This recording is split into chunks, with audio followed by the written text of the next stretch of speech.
วิธีประพฤติตามมรรคมีองค์8สัมมาวาจาสัมมากัมมันตะสัมมาอาชีวะเปรียบเหมือนแผ่นดินที่รองรับสัมมาวายามะ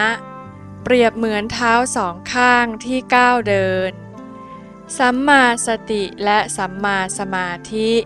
เปรียบเหมือนมือซ้ายมือขวาสัมมาทิฏฐิและสัมมาสังกัปปะเปรียบเหมือนตาสองข้างเป็นองค์แห่งปัญญา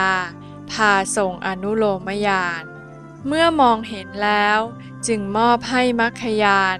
ตัดกิเลสทั้ง10ให้สงบเย็นลงไป